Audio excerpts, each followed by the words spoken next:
സുഗമോ ദേവി സീരിയലിൻ്റെ വരാനിരിക്കുന്ന എപ്പിസോഡിൻ്റെ റിവ്യൂയിലേക്ക് എല്ലാ കൂട്ടുകാർക്കും സ്വാഗതം. പ്രഭാവതി ദേവികയെ വിളിച്ച് പറയുന്നു, നമ്മൾ രണ്ടാളും രണ്ട് പാർട്ടിയിൽ നിന്ന് മത്സരിക്കുകയാണെങ്കിലും ഒരു കുടുംബമാണ്. നമ്മുടെ കുടുംബത്തിൻ്റെ സന്തോഷം നിലനിർത്തേണ്ടത് നമ്മുടെയും കൂടെ ഉത്തരവാദിത്തം. അതുകൊണ്ടാണ് ഞാൻ പറയുന്നത്. അരുന്ധതിയായിട്ട് വലിയ കൂട്ടിനൊന്നും മോള് പോവരുത്.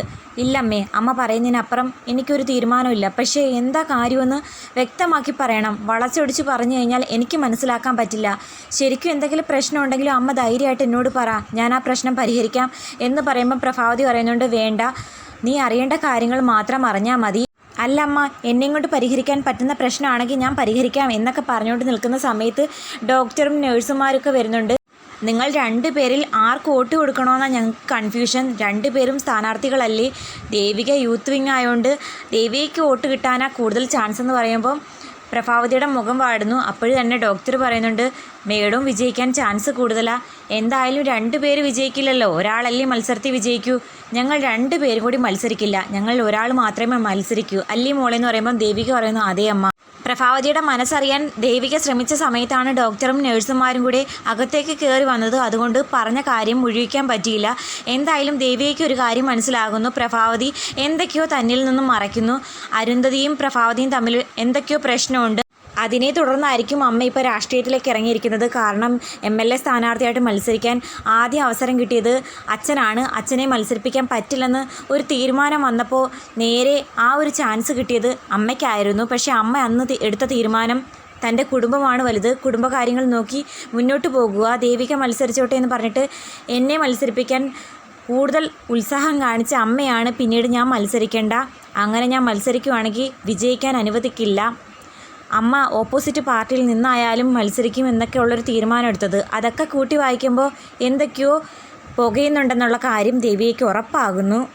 പ്രഭാവതിക്ക് കാര്യമായ പരിക്കുകളൊന്നുമില്ല. ഒരടി കിട്ടി, അത് അത്ര വലിയ ആഴത്തിനുള്ള മുറിവൊന്നും അല്ലാത്തത് കൊണ്ട് തന്നെ ഹോസ്പിറ്റലിൽ നിന്ന് ഡിസ്ചാർജ് എഴുതി കൊടുക്കുന്നു. അങ്ങനെ വീട്ടിലേക്ക് വരുമ്പോൾ ദേവികയും കൂടെ വരുന്നുണ്ട്. പ്രഭാവതി ഓപ്പോസിറ്റ് പാർട്ടിയിൽ മത്സരിക്കുന്നതിൻ്റെ പേരിൽ സിദ്ധാർത്ഥൻ്റെ പാർട്ടിയിൽ തന്നെ രണ്ട് ഗ്രൂപ്പായി തിരിഞ്ഞ് അദ്ദേഹത്തെ ആക്രമിക്കുന്നു. വീട്ടിൽ നിന്നുള്ള പ്രഷറും പാർട്ടിയിൽ നിന്നുള്ള പ്രഷറും താങ്ങാൻ പറ്റാതെ സിദ്ധാർത്ഥൻ ഒരു വല്ലാത്ത മാനസികാവസ്ഥയിലൂടെയാണ് കടന്നു പോയിക്കൊണ്ടിരിക്കുന്നത്. പ്രഭാവതി തന്നെ മനസ്സിലാക്കുന്നില്ല. തന്നെ ആക്രമിച്ചവരുടെ പിന്നിൽ സിദ്ധാർത്ഥന് അറിവുണ്ടായിരുന്നു എന്ന് തെറ്റിദ്ധരിച്ചാണ് പ്രഭാവതി അദ്ദേഹത്തെ ഒഴിവാക്കി വിടുന്നത്. അതേ സമയത്ത് നന്ദനും കൂടി സിദ്ധുവിനോട് ചോദിക്കുന്നുണ്ട്, അമ്മ ആക്രമിച്ചവരെക്കുറിച്ച് അച്ഛന് വല്ല ധാരണയുണ്ടായിരുന്നോ, അച്ഛൻ അറിഞ്ഞുകൊണ്ടായിരുന്നോ എന്നൊക്കെ ചോദിക്കുമ്പം ആകെ തകരുന്നുണ്ട് സിദ്ധു. പാർട്ടിയിലെ ഒരു ഗ്രൂപ്പ് സിദ്ധുവിനോട് ആവശ്യപ്പെടുന്നുണ്ട്, ഓപ്പോസിറ്റ് പാർട്ടിയിൽ മത്സരിക്കുന്നതിൻ്റെ പേരിൽ ഭാര്യ ഒഴിവാക്കണമെന്ന്. പറയാതെ പറഞ്ഞപ്പോൾ സിദ്ധു ശക്തമായൊരു മറുപടി തിരിച്ചു കൊടുക്കുന്നുണ്ട്, എൻ്റെ ഭാര്യ ഒഴിവാക്കിക്കൊണ്ട് എനിക്കൊരു പാർട്ടി സ്ഥാനവും വേണ്ട, അതിന് ആരും മനക്കോട്ട കെട്ടിയും വേണ്ട, പിന്നെ ദേവിക പരാജയപ്പെട്ട സിദ്ധുവിൻ്റെ രാഷ്ട്രീയ ഭാവി ഇതോടെ തീരും, അത് ഞാൻ തരുന്ന വാക്കാണെന്നൊക്കെ പറഞ്ഞുകൊണ്ട് അദ്ദേഹം അങ്ങ് ഇറങ്ങിപ്പോകുമ്പം സിദ്ധാർത്ഥൻ്റെ ധിക്കാരം ചിലവർക്ക് ഇഷ്ടപ്പെടുന്നില്ല, എന്നാൽ ചിലവർ അദ്ദേഹത്തെ അനുകൂലിക്കുന്നു. അദ്ദേഹം അനുഭവിക്കുന്ന മാനസിക സംഘർഷം കൊണ്ടായിരിക്കും ഇറങ്ങിപ്പോയെന്ന് ഒരു കൂട്ടർ പറയുമ്പം അദ്ദേഹം കാണിച്ചത് വളരെ മോശമായിപ്പോയെന്ന് മറ്റൊരു കൂട്ടരും പറയുന്നു. പ്രഭാവതിക്കുണ്ടായ അപകടത്തെ തുടർന്ന് ചന്ദ്രോത്ത് വീട്ടിലേക്ക് താമസത്തിനെത്തിയിട്ടുണ്ട് ദേവികയും. സൗകര്യത്തിന് നമ്മുടെ ദേവിക പ്രഭാവതിയും അരുന്ധതിയും മുന്നേ പരിചയമുണ്ടായിരുന്നു. ശത്രുതയുടെ പിന്നിലെ കാര്യം എന്താണ്, ഞാൻ എന്തുകൊണ്ടാണ് അരുന്ധതി മേഡത്തിനോട് സംസാരിക്കുന്നത്, അമ്മയ്ക്ക് ഇഷ്ടമല്ലാത്ത അങ്ങനെ 100 കൂട്ടം സംശയങ്ങൾ ചോദിച്ചറിയാൻ ശ്രമിക്കുമ്പോൾ ഒരു ഘട്ടത്തിൽ നിവർത്തികെട്ട് നമ്മുടെ പ്രഭാവതി എല്ലാ സത്യങ്ങളും ദേവികയോട് മാത്രം പറയാൻ തീരുമാനിക്കുന്നു. ഞാൻ ഈ പറയുന്ന കാര്യങ്ങൾ ഒരു കാരണവശാലും നന്ദനോ സിദ്ധാർത്ഥനോ മറ്റാരും അറിയാൻ പാടില്ല, രജനിയും ഗിരീഷും ഉൾപ്പെടെ. ഈ കാര്യം ഞാൻ ഭാർഗവിയോട് മാത്രമേ പറഞ്ഞിട്ടുള്ളൂ. നിന്നോടുള്ള വിശ്വാസത്തിൻ്റെ പുറത്താണ് നിന്നോട് ഞാൻ പറയുന്നത്. ഉരുൾപൊട്ടലിൽ അനാഥയായ ഒരു പെൺകുട്ടി ലീനയ്ക്ക് അഭയം കൊടുത്തത് താനായിരുന്നെന്നും പഠിക്കാൻ മിടുക്കിയായതുകൊണ്ട് തന്നെ തൻ്റെ കോളേജിൽ അഡ്മിഷൻ എടുത്ത് അവിടെ നന്നായിട്ട് പഠിക്കാനുള്ള സാഹചര്യം ഉണ്ടാക്കി കൊടുക്കുകയും കോളേജിലെ തന്നെ ഏറ്റവും മോശ സ്വഭാവക്കാരനായ ഋഷിയോട് കൂട്ടുകൂടിയത് തനിക്കിഷ്ടപ്പെട്ടില്ല, അതിനെ തുടർന്ന് അവളെ തല്ലേണ്ടി വന്നു എന്നും ആ വിഷമത്തിൽ ലീന 6ാം നിലയുടെ മേളിൽ നിന്നും താഴേക്ക് ചാടി ആത്മഹത്യ ചെയ്തു. അതിൻ്റെ മാനസിക വിഷമത്തിൽ രാത്രി മരണാനന്തര ചടങ്ങുകൾ കഴിഞ്ഞ് തിരികെ വരുമ്പോൾ വഴിയരികിൽ കണ്ട ഋഷിയുടെ മുകളിലേക്ക് വണ്ടി പാഞ്ഞു കയറ്റി. അതിനെ തുടർന്നാണ് ഋഷിക്ക് സംസാരശേഷിയും ചലനശേഷിയും നഷ്ടമായെന്നുള്ള കാര്യമൊക്കെ പറയുന്ന സമയത്ത് ദേവിക ആകെ അങ്ങ് ഞെട്ടിപ്പേടിക്കുന്നുണ്ട്.